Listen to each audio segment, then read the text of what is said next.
안녕하세요. 오늘은 이제 전 시간에 이어가지고 해외 고용 관계 2부 순서로 이제 한번 좀 더 우리가 이제 글로벌리제이션이잖아요. 우리가 이제 글로벌한 환경에서 떻게 우리가 좀 더 전 세계적인 어떤 동향들을 좀 살펴볼 것인가. 자, 그래서 오늘 2부 순서로 이제 시작해 보도록 하겠습니다. 자, 그래서 우리가 이제 전 시간까지 봤었던 내용들이 이제 커 교수의 노사관계 유형들을 이제 중심으로 해서 좀 살펴봤죠.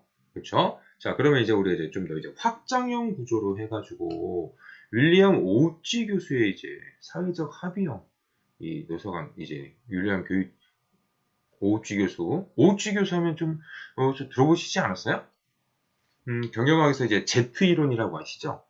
제트 이론을 주장했었던 G 이론을 이제 주장했었던 이 문화에 대한 차이에 대해서 연구하는 이제 대표적인 교수가 오우치 교수예요. 그래서 이게 이제 그 밖에 이제 사회적 합의형이라든가 아시아의 이제 주요 국가들의 이제 고용 관계들을 좀 한번 살펴보도록 하겠습니다.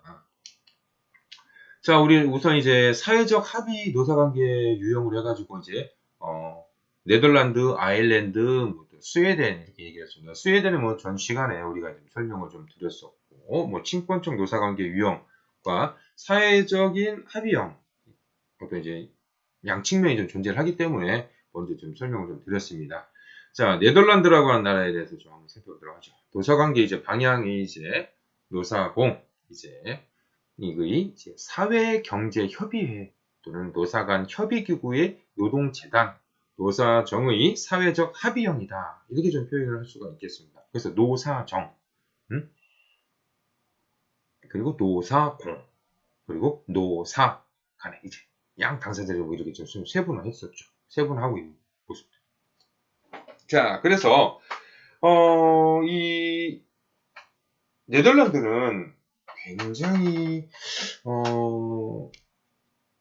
이 우리 이제 경영학의 이제 발전에서도 보면은 굉장히 큰 역할을 했었던 나라가 이제 네덜란드죠.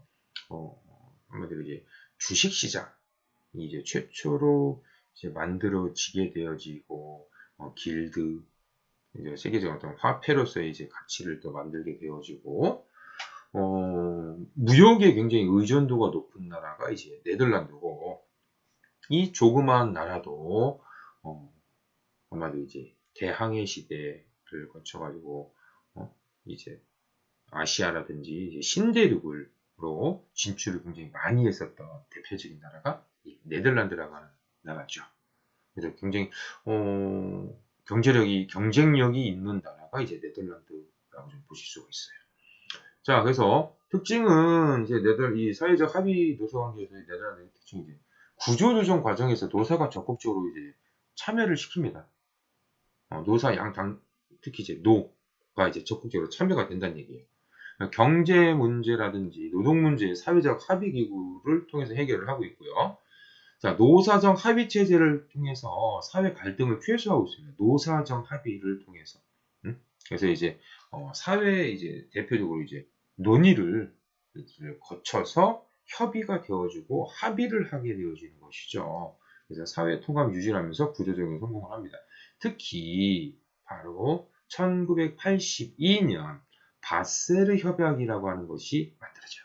곧 1960년대까지 이 네덜란드가 이제 굉장히 발전을 하고 있었으나 대부분 선진국들은 어디 1970년대에 오일 쇼크를 기점으로 해서 내리막길을 가게 돼요.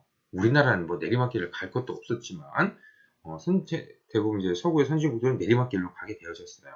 그러면서 이제 이 네덜란드도 마찬가지로 효율성이라고 하는 측면에서 이 사회적인 효율성에 의심을 이제 갖게 되어지고 네덜란드는 굉장히 이제 독특한 문화들을 가지고 있는 나라죠. 그리고 이제 대외적인 의존도가 굉장히 높고 그러다 보니까 대외적 의존도가 높다 보니까 이런 오일 쇼크로 인해서 대외 충격이 굉장히 컸었던 거예요. 자, 그러면서 1980년대 들어서 전체적인 어떤 이제 그 네덜란드만의 어떤 대공황 상태가 오게 되어진 것이죠. 그러면서 이것을 어떻게 해결할 것인가 라고 하는 이 논의들이 굉장히 많아졌습니다. 자, 그래서 이런 이제 효율성에 의심을 하고 바셀 협의라는 사회적인 어떤 통합을 하게 되어지고요. 협의를 할 수 있는 유럽식 노사관계, 곧 구조조정을 성공적으로 이끈 것이 이제 바셀 협약이라고 하는 것을 통해서 이끌어내면서 어떤 이제 전체적인 우리 노사뿐만이 아니라 전체 사회의 이 협의 과정을 거칠 수 있는 구조로 만들어진 나라가 바로 이제 네덜란드라고 하는 나라다라고 보시면 됩니다. 뭐 한 예로 한 학교의 교장 선생님도요. 여기가 다른 나라와는 좀 다르게 정규직과 비정규직의 임금의 격차가 존재하지 않는 나라가 네덜란드예요. 교장 선생님이 비정규직도 있어요. 어떤 한 학교에 선생님들의 뭐 30%, 40%가 비정규직인 경우도 있어요. 그렇다고 해서 정규직과 비정규직의 차별이 있느냐? 없어요. 단지 어디에? 근로 시간에만 차이가 있는 거예요. 그럼 근로 시간의 차이에 따라서 뭐가 차이가 있죠? 임금의 차이만 있는 거예요. 근로 시간 대비 임금 차이만 있는 거예요. 이것이 언제 나온 거냐? 그것이 이제 또 바셀의 협약을 통해서 나온 거예요. 자, 두 번째 우리 아일랜드식을 한번 볼까요? 아일랜드식은 굉장히 또 복잡한 구조를 가져요. 이 노사정 파트너십을 바탕으로 해가지고 사회적 협약을 체결합니다. 자, 어느 정도냐면요. 이 NESF, 국가경제사회 포럼이라고 하는 곳을 통해 가지고요. 노사정 이외의 농민단체, 여기 못하네요. 정당 대표, 실업자, 청년, 여성, 장애인, 빈곤층 등등등 이런 시민단체 대표들이 다 참여를 해갖고요. 사회적인 협의를 거치는 거예요. 합의를 거치는 거예요. 노사정 시민사회단체, 직장단체, 왜 이렇게 오타가 많죠, 오늘? 죄송합니다. 직장단체, 직종단체들이 모여가지고 사회를 합의를 이루는 거예요. 곧 국회의원 15명, 노조 5명, 사용자 5명, 농업조직 5명, 시민사회단체 15명, 중앙정부 5명, 지방정부 5명, 독립이사 5명, 총 62명으로 구성해서 합의를 하는 겁니다. 그걸 뭐 다 모인 거죠, 다. 자기들의 어떤 이제 그 국가에 있는 어떤 국민들의 어떤 이제 그 계층들을 대표할 수 있는 사람들이 다 모여가지고 자기들의 어떤 이제 이런 의견들을 조율하고 사회적인 협의를 이루는 굉장히 어떤 광범위한 구조를 갖고 있는 이 나라가 바로 아일랜드라고 하는 나라다. 이렇게 좀 보시면 되겠습니다. 자, 우리 일본 하면 이제 우리나라하고 이제 가장 비슷한 나라죠. 그렇죠? 가장 비슷한 나라.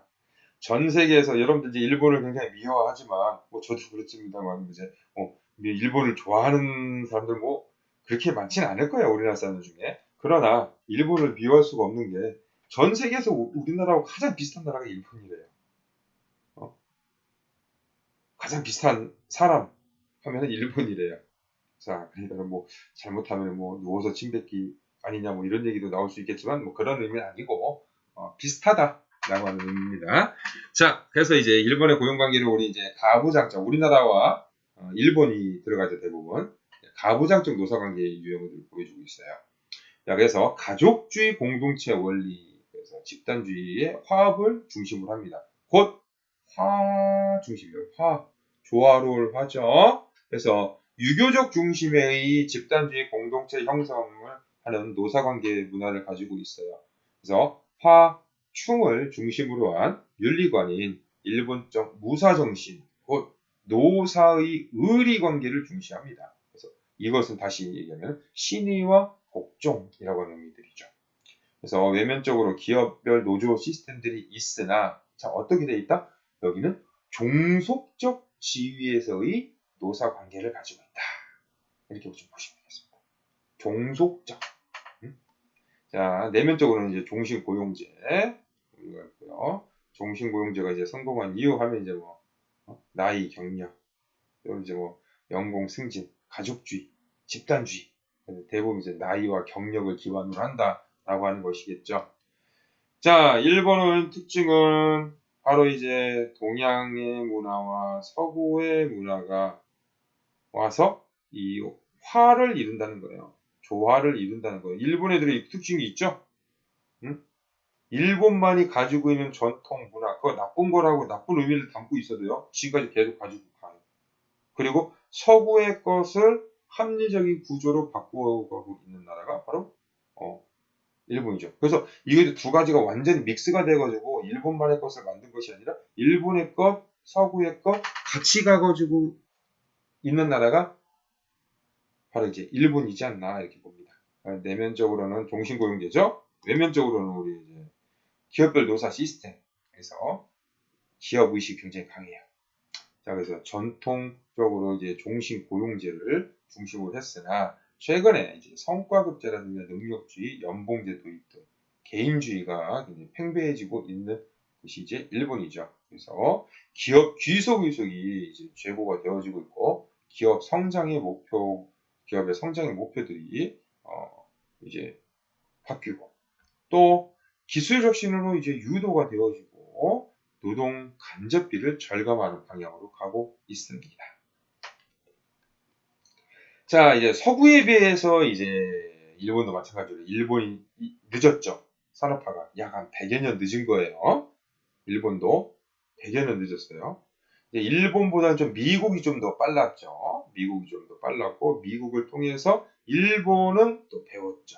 일본은 일찌감치 임진왜란이라고 하는 이전부터 서구와 특히 어디입니까? 이제 포르투갈이죠. 포르투갈과의 거래 등을 통해 가지고 서구의 어떤 기술들을 받아들이기 시작하는 거예요. 어디가 막힌 거예요? 이제 중국이라든지 조선의 어떤 기술이라든가 이런 것들이 이제 막히게 되어 있어서 또 다른 통로를 연 거죠. 그랬더니 저쪽에 갔더니 뭐 정말 이제 더 좋은 기술들이 있는 거예요. 서구에 갔더니 유럽에 갔더니 자 그러면서 임진왜란을 일으키게 되어지고 그 뒤로 서구와의 어떤 원활한 교역을 통해 가지고 많은 자본의 유입들이 바로 1868년 메이지 유신을 이끌어내게 되어집니다. 자, 그래서 초기에 이제 일본은 공장이 거의 국영이었어요. 그래서 1880년 몇몇 선택된 가문에게 매각이 되어졌고요. 가문 중심의 산업화가 20세기 들어설 때까지 지속적이고 나중에 지주회사로 구성되어진 강력한 일본식 재벌이 형성이 되어집니다. 제가 이제 설명드리는 것 중에 일본은 가문 중심의 기업들이 굉장히 많다는 얘기예요. 한마디로 한 지역, 영주죠, 영주. 한마디로 뭐 다이묘 또는 어떤 뭐 영주 뭐 이렇게 뭐 표현을 하잖아요. 그들이 산업화가 되어지면서 기업을 설립을 하게 되어지고 그 토지 안에, 영지 안에 기업을 설립하게 되어지고 영지에 소속되어져 있었던 백성들은 그 기업의 근로자가 되어지는 구조가 되어지는 것이죠. 그러니까는 굉장히 일본의 이 노사관계 문화는 종속적 지위가 그 대대로 그 지역에 살면서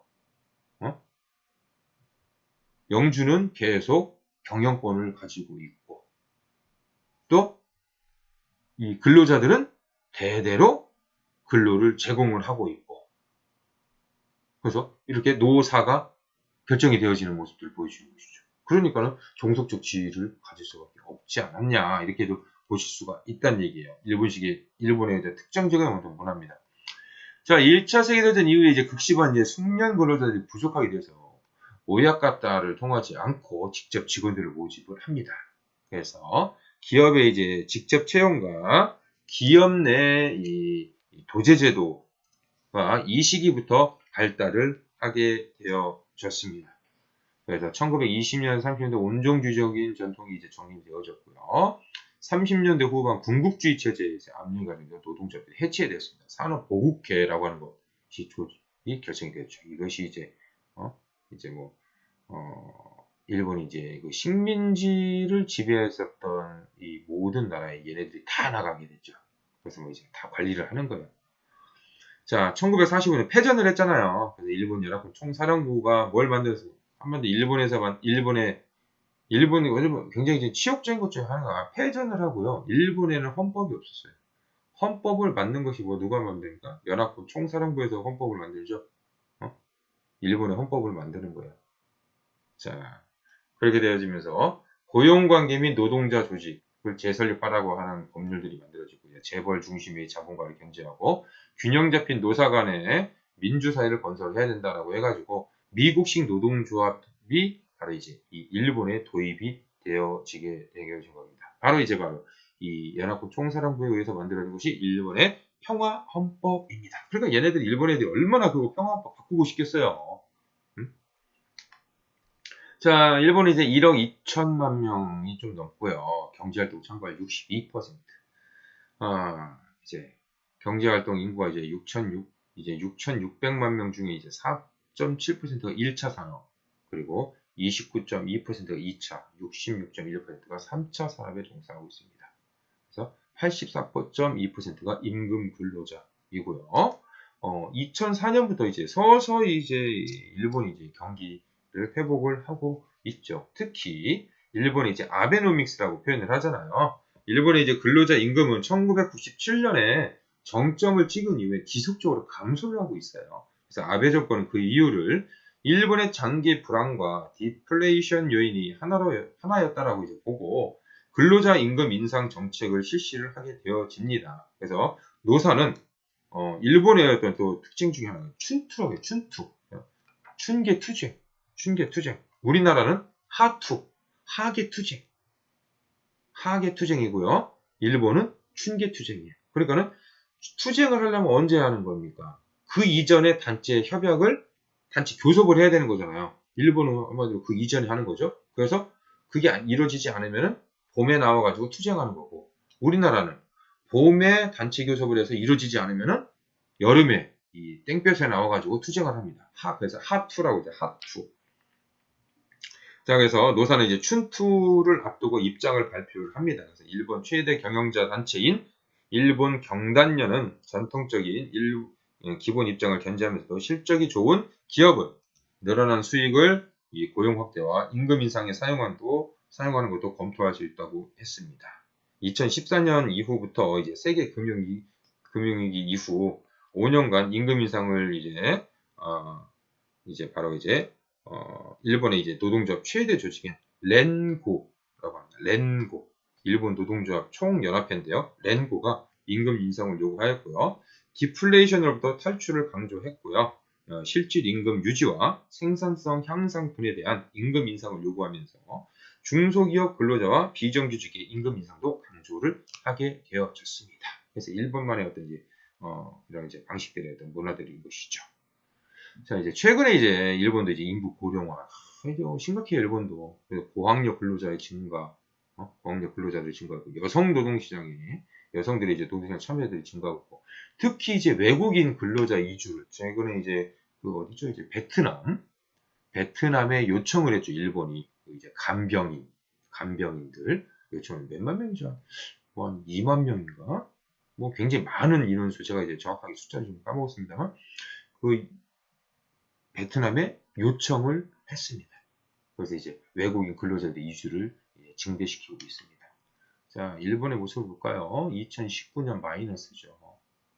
마이너스. 임금 상승률은. 그러나 최근 들어서 이제 조금씩 이제 임금 인상을 좀 하고 있는 모습들이 아닌가 보여지고, GDP 성장률이 일본도 2.5% 2018년에, 그러면서 이제 2019년 1.7%, 지금 코비드로 마이너스 0.7%, 실업률은 2%, 굉장히 낮은 수준이죠. 일본은 우리 이제 이거를 실업률을 볼 게 아니라 취업률이 몇 프로일까요? 취업률이 지금 97%예요. 일본은. 그러니까 자연 취업률이라고 표현할까요? 자연스럽게 이제 취업할 수 있는 자연 취업률, 자연 실업률, 이렇게 언제든지 발생될 수 있다는 거예요. 기본 깔고 하는 거. 베이스가 3%예요. 그러면 97%의 어떤 취업률을 보여준다라면은 뭐 이제 거의 뭐 완전 고용 상태다, 이제 그렇게도 볼 수가 있겠죠. 자, 일본은 이제 이 일시 해고 제도가 없습니다. 네, 종업원의 해고가 용이하지 않고요. 그래서 노사 간 신뢰 유지를 위해서 사용자 측에서도 하지 않습니다. 자, 또 유연한 이제 인적 자원 관리 시스템들을 도입을 해가지고요. 특정 연령 이후에는 연령과 임금과의 비례 관계를 이제 제거시키고 조기 퇴직을 유도하는 선택적 진급 경로를 도입을 하고 있습니다. 임금 피크제 들어보셨죠? 임금 피크제도 바로 일본에서 만들어서 들어온 거예요. 그러나 이제 뭐 1990년대 후반부터 2000년대 초반 일본의 이제 대기업들도 이 정리해고, 이제 권고 사직 등이 많이 등장을 하고 있습니다. 우리나라는 먼저 해봤죠.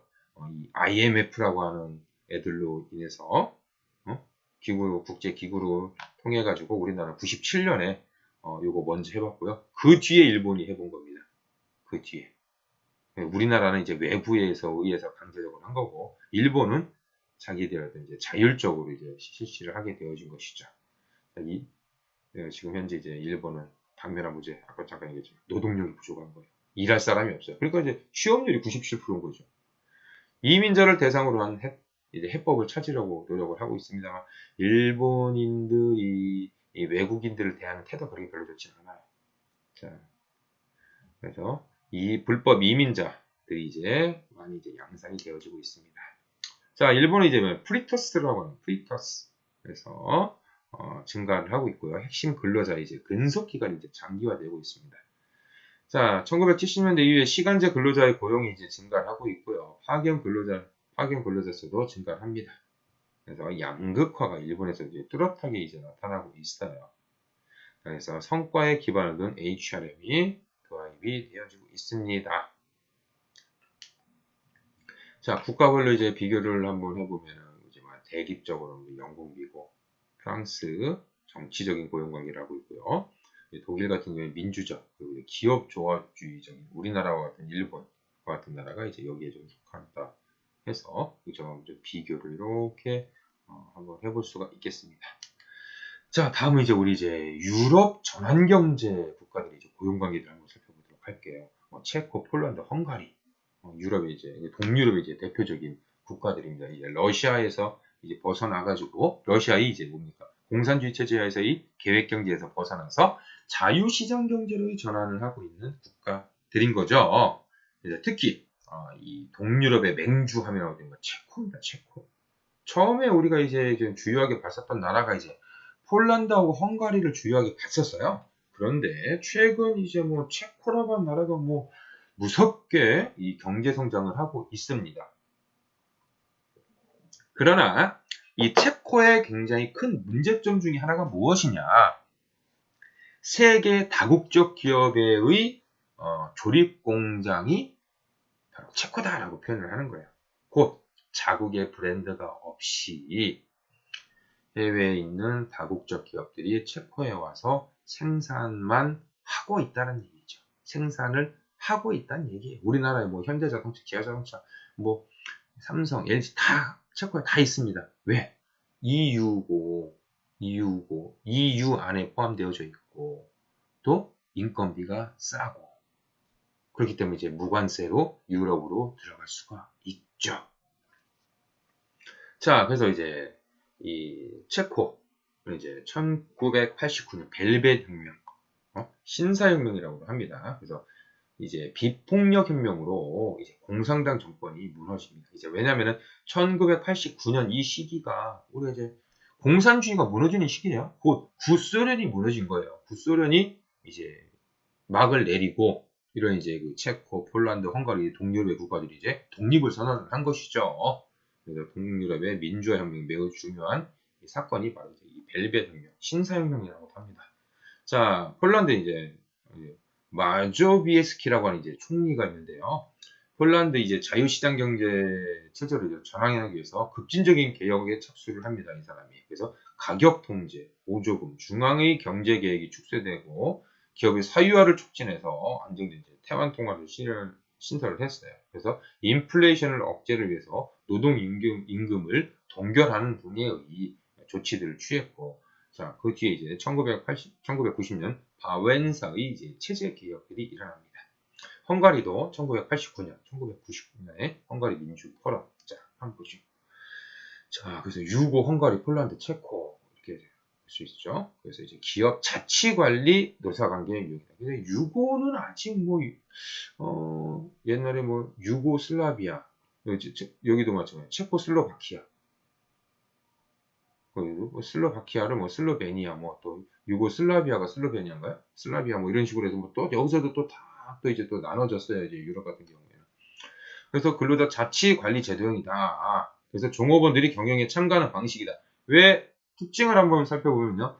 공산주의성이 남아있다는 얘기인 거예요. 공산주의적인 측면이 남아있다는 얘기인 거예요. 곧 이 종업원들이 어떤 노동자를 중심으로 한 이 국가가 운영이 되어졌었고, 이 노동자를 중심으로 한 이 노동조합이 운영이 되어졌었기 때문에 이 종업원에 대한 어떤 경영에 대한 참가 방식이 굉장히 좀 강하게 대두가 되고 있다는 얘기겠죠.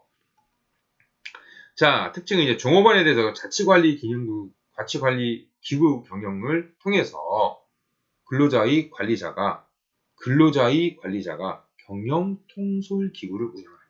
그래서 노조의 자치관리제, 그리고 근로자의 경영의사 결정 참여 기회를 부여하고 있고, 경영이 무정부적인 경영이 강합니다. 경영이 있어서. 그래서 구소련에서 이 중앙 집권적인 관리를 탈피하고자 하는 민주적 노조관계를 형성을 하려고 하고 있어요. 그리고 이제 근로자 평의의 사회 공동체 이익 생산수단 관리가 이루어지고 있고, 한마디로 우리가 이제 여기서 기업 자치 관리 노조관계 유형에서 이제 여러분들이 이제 항상 이제 머릿속에 넣어야 될 것은 뭐냐면은 근로자가 경영 참여를 하는 것이 중요하게 대두가 된다는 것이 바로 기업 자치 관리입니다. 체코는 1993년 체코 공화국이 출범을 하고 97년 이제 위기를 겪고 이제 안정화에 들어섰습니다. 그래서 최근에 이제 노동 유연성, 파트타임 계약직이라든지 기간제 등이 이제 양산이 되어졌어요. 왜냐면 이제 공산주의에서 자유시장 경제로 갈 때 가장 걸림돌이 되어진 것이 뭘까요? 고용이에요. 고용. 왜? 그 이전에는 국가가 직업을 다 줬거든요. 그런데 자유시장 경제로 들어서면 어떻습니까? 내가 직업을 찾아가야 되는 것이잖아요. 그렇죠? 그걸 해보지 않았던 거예요. 그러니까는 민주화는 이루어졌는데, 자유는 만들어졌는데, 이 자유를 어떻게 활용해야 될지에 대해서 굉장히 의문점이 있었던 것이 바로 이제 이 동구권이 이제 자본주의, 자유시장 경제를 자유 민주주의로 가게 되어지면서 나타나게 된 초기의 모습이다. 이렇게 좀 보실 수가 있습니다. 자, 여기 아까도 잠깐 설명했죠. 조립공장화, 낮은 인건비, 법제도의 지원은 어느 정도인가? 우리가 무정부주의적인 기업 자치를 운영을 한다고 하잖아요. 그래서 이런 점들이 이제 발목을 좀 잡고 있습니다. 자, 조직률이 이제 감소하고요. 높은 이제 사회보장제도, 동구권이었으니까 이제 공산주의, 공산주의권에서 이제 이 보장제도는 잘 돼 있어요. 그러나 내가 얘기를 하잖아요. 제도는 잘 만들어져 있어요. 근데 내가 아파. 병원을 가야 돼. 병원이 없어요. 병원을 찾아갔어요. 의사가 없어. 어떻게 의사를 만났어요? 약이 없어요. 제도는 잘 돼 있으나 실효성이 없다는 얘기죠. 자, 폴란드의 고용관계, 2000년대 이후 경제 불안을 느껴지고요. 우리 아까 이제 바웬사, 자유노조가 이제 등장을 합니다. 그 바웬사는요, 누구냐면 초대 직선 대통령이에요. 이 폴란드에. 그래서 이제 노벨 평화상도 이제 수상을 했고요. 연대 자유노조의 의장입니다. 그래서 이제 자유노조가 급격하게 이제 퇴조를 하게 되어지면서 2006년에 이제 임금이 이제 한 25만 원 수준. 지금은 50만 원, 한 7, 80만 원 정도밖에 되지 않나요? 그렇게 높은 수준이 아니라는 얘기예요. 그래서 노동법은 이제 특히 이제 분야에서는 이제 퇴직자, 실업자도 노조 가입할 수 있다. 우리나라는 돼요, 안 돼요? 안 되죠.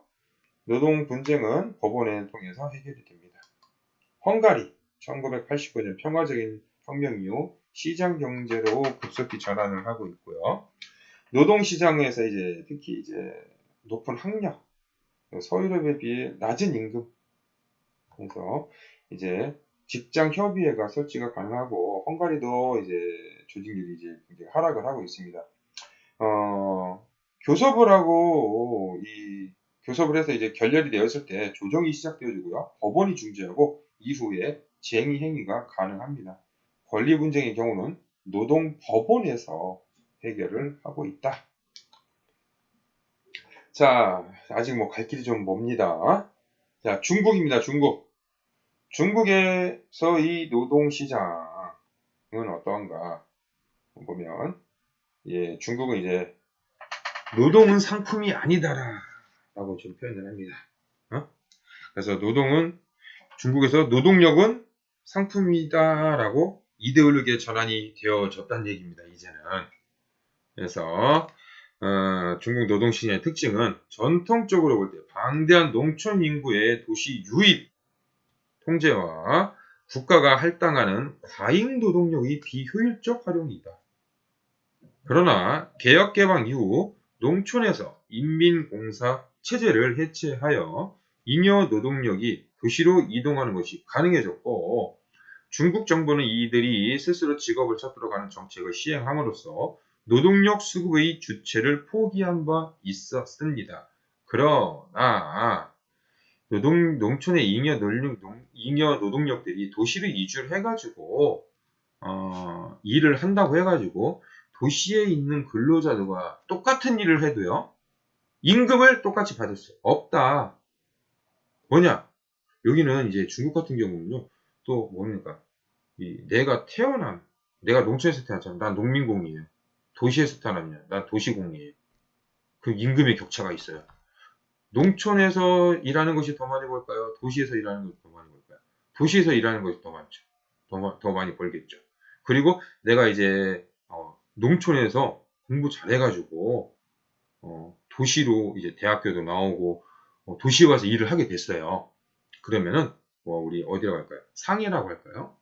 상하이라고 하는 곳에 와가지고 내가 일을 하고 있는데 그 지역에 주민이 되려면요, 시험을 치러야 돼요. 시험을. 그러니까 나는 내 신분은 농민공이에요. 농촌에서 태어났으니까. 근데 공부 잘해가지고 나 열심히 해가지고 도시에 와서 일을 하고 있어요. 그러나 난 농민공이에요. 왜? 나의 우리나라 얘기하면 이제 과거에 호적 같은 것도 있죠? 내 본적 있잖아요. 본적지가 난 시골인 거예요. 그럼 난 여기서 심사를 받아야 돼요. 몇 년에 걸쳐가지고. 그래서 이 사람이 우리 도시에 필요한 사람이다라고 하면은 해당 지역 정부에서 도장을 딱 찍어줘요. 그러면 신분이 바뀌는 거예요. 도시공으로 바뀌어요. 그럼 나는 이제 본적이 어떻게 되는 거예요? 본적을 바꿀 수 있는 거예요. 상하이로 바꿀 수 있는 거예요.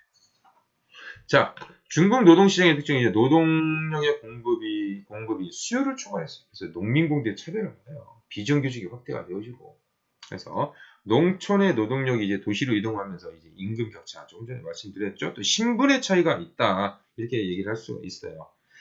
자, 중국의 이 노사관계 정책은 크게 이제 3단계로 구분할 수 있습니다.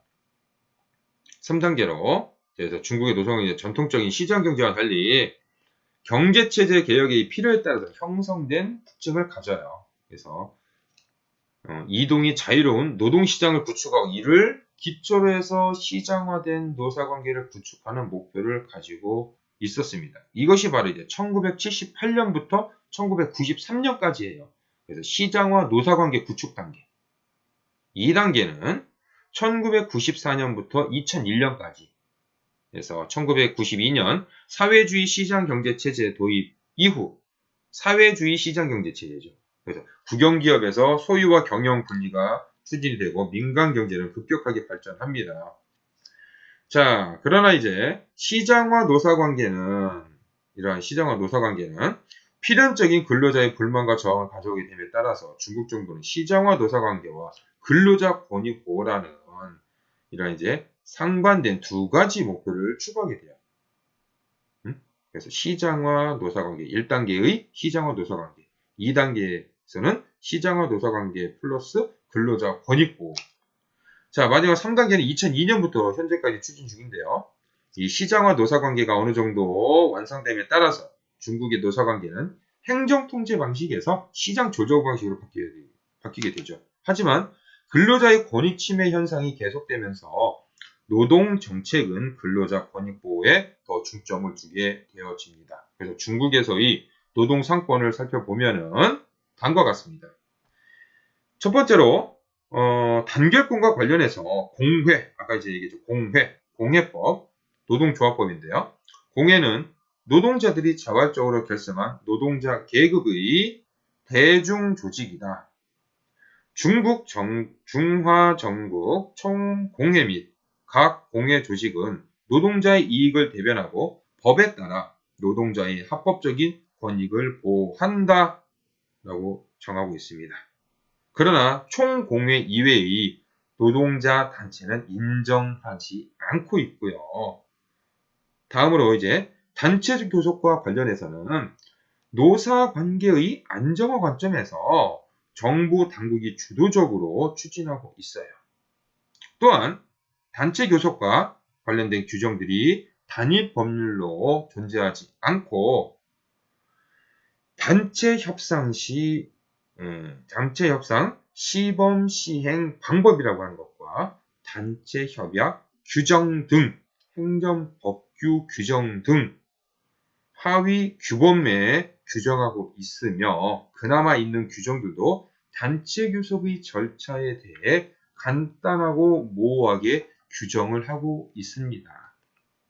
그래서 단체 행동권과 관련해서 보면은 파업의 정당성이 어느 정도 확인되고 있으나 합법성 문제는 여전히 남아 있고요. 1982년 헌법에서 파업권이 삭제된 이후 여전히 파업에 대한 어떤 명문화된 규정이 현재 중국에 없다.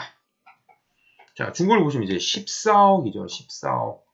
한 15억 정도 될 겁니다. 더 늘어나면 이제 몰라요. 이제 정확하게 이제 숫자를. 경제활동 참가율 62%. GDP가 GDP. 자, GNI 13조. 자, 최근의 GDP 성장률 보시면 2017년 7%, 6%에서 2019년 6%, 2020년 1월 현재 마이너스 6.8%. 이거 뭡니까? 코비드. 중국에서 만들어진 코비드로 인해서 중국의 어떤 이제 국내 경제, 사정이 굉장히 좋지 않게 변했다라고 하는 것이 이제 여실히 이제 드러나고 있죠. 임금 상승률 어떻습니까? 2010년부터 해서 쭉쭉쭉쭉쭉쭉쭉 그죠? 8년 새 2배가 넘었죠. 8년 새 2배가 넘은 모습들을 보여주고 있습니다. 최근 실업률 5%에서 6% 정도, 6% 정도를 보이는 것이 이제 중국. 자, 이제 중국이 이제 공회라고 아까 이제 표현한 것이 이제 노동조합입니다.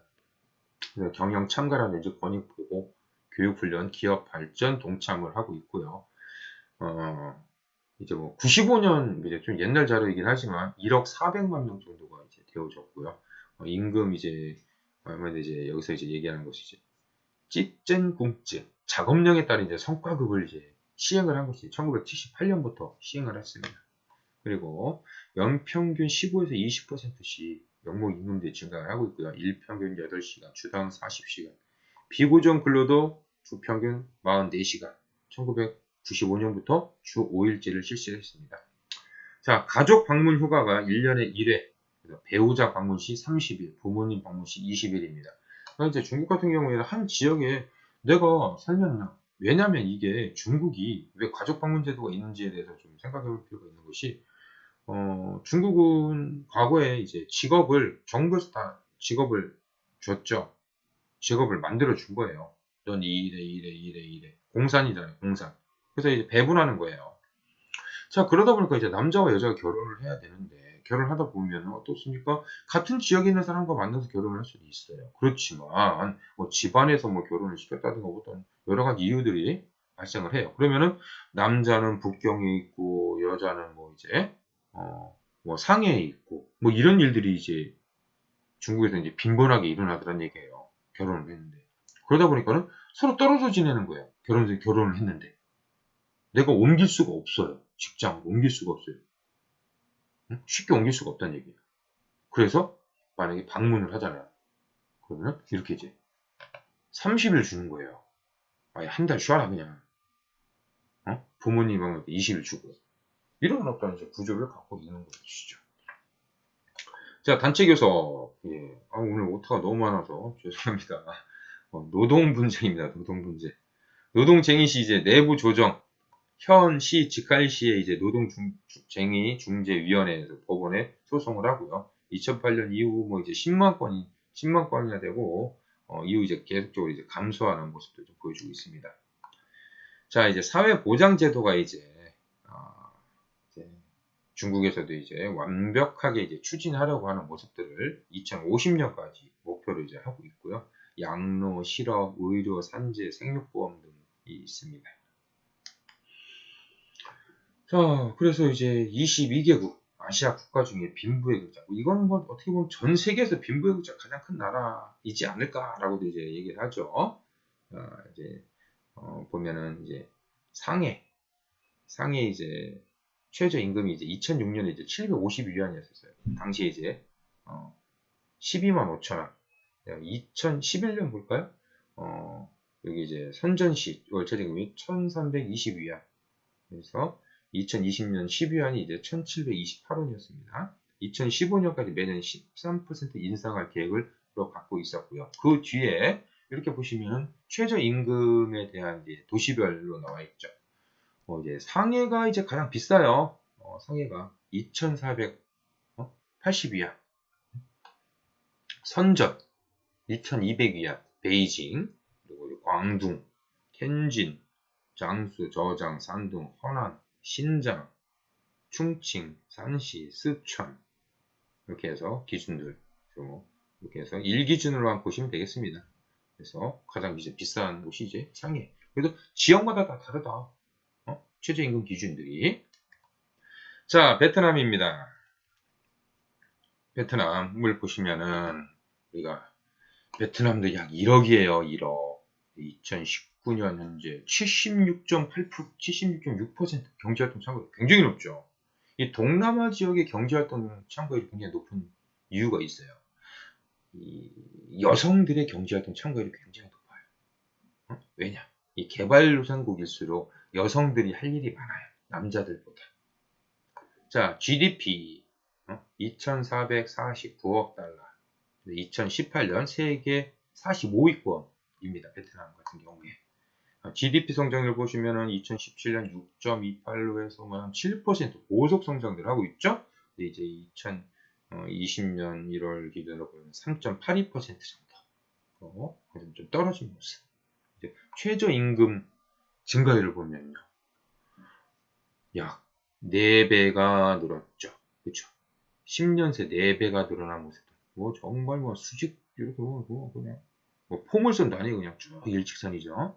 일직선으로 이제 늘어가는 최저임금이 증가하는 모습들을 보여주고, 실업률은요, 낮아지고 있는 모습들을 보여주고 있다는 것이 바로 이제 베트남의 어떤 이제 경제 성장을 원동력이지 않느냐.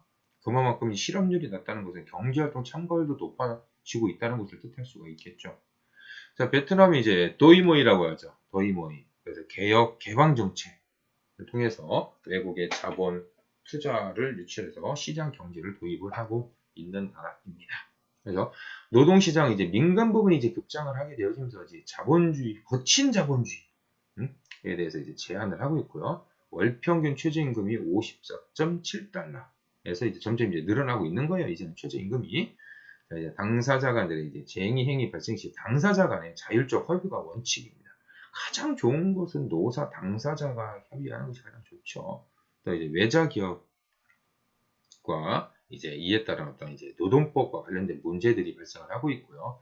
호치민의 외자 기업이 다수 차지를 하고 있고 가장 이제 빈번하게 발생되고 있는 지역이 이제 호치민이라고 하는 지역에서 이제 노동쟁의가 많이 발생이 되어지고 있다. 이게 우리 이제 베트남을 굉장히 주목을 하고 있고 우리나라하고도 굉장히 이제 밀접한 관계를 맺고 있죠. 자, 그래서 베트남의 최저임금 하면은 이제 1지역 호치민, 하노이, 하이퐁, 동라이. 호치민은 이제 맨 밑에죠. 그리고 이제 붕따오는 이제 호치민 바로 옆에 있고 하노이는 저 북쪽이죠. 수도죠. 그리고 수도의 그 옆에 있는 하이퐁 있고요. 동라이 있고요. 여기 이제 1지역. 2지역은 이제 다낭, 중간 지역이죠. 이제 다낭. 다낭. 님빈. 님빈은 또 이제 이거 하노이하고 또 여기 가까운 지역이고요. 이제 3지역 이제 짜빈성, 박린성 일부 해서 이게 그래서 보면은 임금의 차이가 있다. 이렇게 이제 베트남에도. 그래서 약간 이 최저임금이 이제 192달러, 192달러. 그럼 얼마입니까? 한 25, 6만 원, 그렇죠. 25, 6만 원. 그리고 여기 이 지역 170달러, 149달러, 133달러. 인상률은 5.7% 정도, 평균 5.5% 이렇게 이제 최저임금이 인상되어지는 것을 볼 수가 있습니다.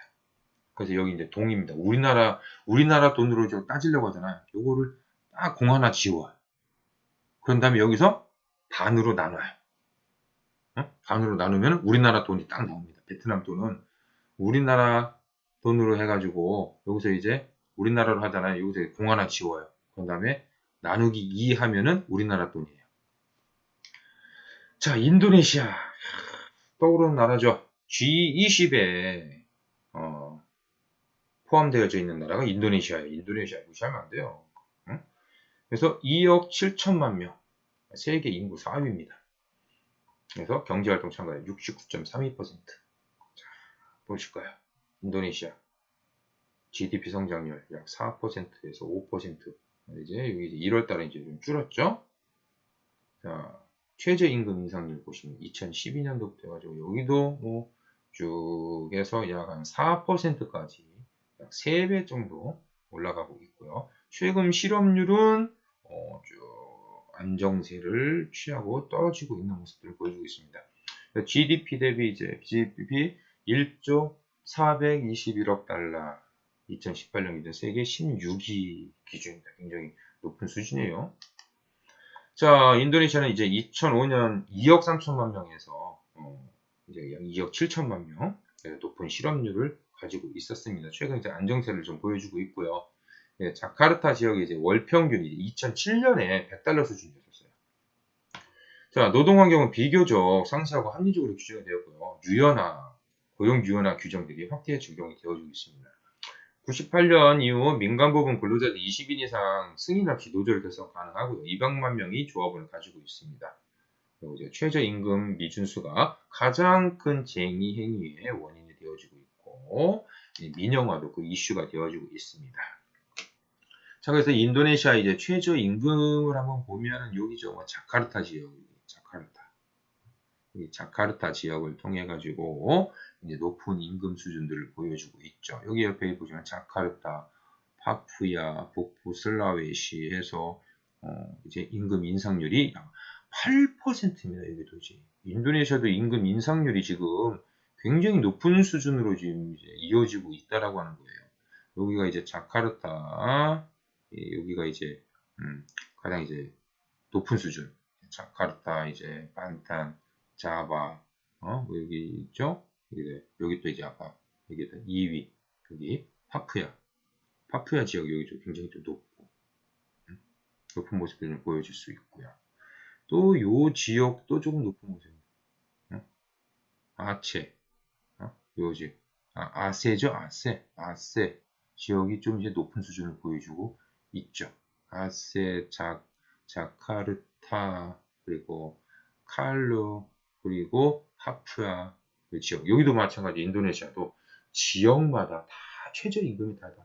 굉장히 좀 유일하게 우리나라만이 최저임금을 전국적으로 시행을 하고 있다는 것은 이것은 어떻게 보면 중앙 집권적인 생각이지 않나 이렇게 좀 생각이 들어요. 왜냐하면 서울 지역과 저 농촌 지역이 최저임금을 똑같이 적용을 해야 될까라고 하는 점, 이걸 한번 좀 고민을 해봐야 되지 않을까 생각이 듭니다. 서울 지역, 그러니까 그 지역의 어떤 물가 수준들을 반영을 해가지고 최저임금도 지역별 또는 이제 산업별로 최저임금을 좀 적용을 해야지 않을까 이렇게 좀 저는 개인적으로 좀 생각을 하고 있고요. 최근에 이제 산업별로 최저임금을 이제 우리 산정을 해보자라고 하는 어떤 이제 공통된 어떤 의식들이 이제 의견들이 지금 모아지고 있는 추세이기는 한 것 같습니다. 자, 그래서 오늘 이제 인도네시아 좀 살펴봤고, 다음 이제 아시아 이제 주요국들 그 이외의 이제 여타국 이제 최저임금 어떤 이제 상승 전망들을 보면 뭐 인도네시아죠. 3.5%가 물가 상승률. 그리고 말레이시아 2.1%, 필리핀 1.8%, 태국 0.2%, 캄보디아 3%, 베트남 2.7%, 미얀마가 최근에 7%. 굉장히 이제 높은 수준으로 이제 올라가고 있는 것이 아닌가. 그러니까 이제 미얀마가 이제 굉장히 이제 저평가가 되어져 있고 이제 미지의 땅이었었어요. 미얀마가 가려져 있다가 이제는 뭐 요즘에 이제 다시 이제 시장 경제로 다시 이제 어, 복귀를 하는 모습들을 좀 보여주고 있으면서 미얀마가 최근에 이제 이 노동 집약적 산업의 최적화된 곳으로 굉장히 요즘에 인기를 좀 많이 끌고 있는, 그래서 우리나라 기업들도 미얀마로 지금 요즘에 시선을 또 좀 많이 돌리고 있어요. 또 왜냐면 중국에서 시작된 이 노동 임금에 대한 압박, 이것이 이제 베트남으로의 어떤 이주를 굉장히 좀 이끌어냈었고, 베트남이라든지 캄보디아 지역에서도 이제 임금 인상의 압박들이 이제 요즘 이제 굉장히 좀 있는 것 같고, 그 국가의 또 이제 인근에 있는 미얀마라고 하는 어떤 새로운 시장이 열렸기 때문에 미얀마로의 어떤 이동 또한 굉장히 좀 많아지고 있죠. 그러면서 이제 미얀마에서도 지금까지 어떤 이제 경제적인 호황들을 느껴보지 못했을 거 아니겠어요? 그러다 보니까는 이 많은 물품들이 유입이 되어지고 거래가 이루어지게 되어지면서 개혁과 개방이 이루어지게 되어지면서 특히 여기에서 우리가 이제 소비재 품목들의 이제 물가 상승률이라고 하는 것은 같이 이끌어 나올 수 있는 부분들이기 때문에 이런 부분들이 이제 앞으로 봐야 되겠고, 노동 시장에 있어서는 특히 이제 뭐 우리가 이제 과거에 이제 많이 했었던 노동 집약적 산업이 발전할 수 있는 나라가 이제 미얀마. 그래서 최근 이제 일본이 미얀마의 진출을 굉장히 활발히 하고 있는 활발히 하고 있습니다. 그 뒤에 이어서 우리나라가 좀 들어가고 있는데, 이곳에서도 동남아 국가에서도 친일본적인 국가가 하면은 인도네시아죠. 그리고 태국, 그리고 캄보디아가 친일본적인, 일본에게 굉장히 많이 내줬다가 최근에 일본하고 별로 이제 사이가 좋지 않아졌고 한국과 조금 이제 친해졌습니다. 이제 캄보디아가. 그리고 베트남은 이제 한국과 좀 친하고, 그래도 일본이 또 베트남에서 굉장히 많은 사업들을 하고 있고요.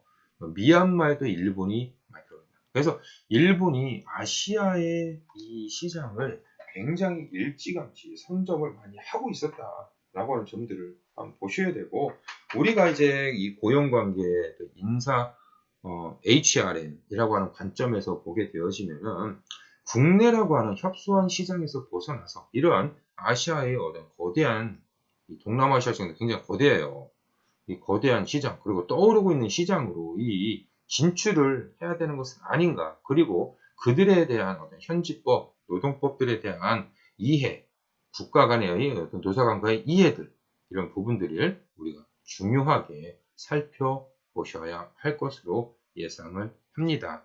자, 우리가 이제 두 번째 시간 제가 50분 정도가 소요가 되어졌고요. 그래서 14주 우리가 이제 토론은 1교시 1교시 토론과 2교시 토론을 이제 해가지고 하나, 우리 이제 신문 스크랩 여러분들 마지막이시죠. 이제 신문 스크랩 마지막 14주차까지 하셔가지고 그것만 올리시고 앞으로 기말고사에 대비해서 공부를 하시면 되겠습니다. 중간고사를 보셨죠? 중간고사를 보시고 어떤 이제 이 출제 유형이라든지 문제 유형들은 좀 아실 겁니다. 이해는 하셨겠죠? 자, 한 학기 동안 수고 많으셨고 다음에도 다른 수업을 통해서 뵐 수 있었으면 좋겠고, 항상 여러분들 건강하시기 바랍니다. 네, 감사합니다.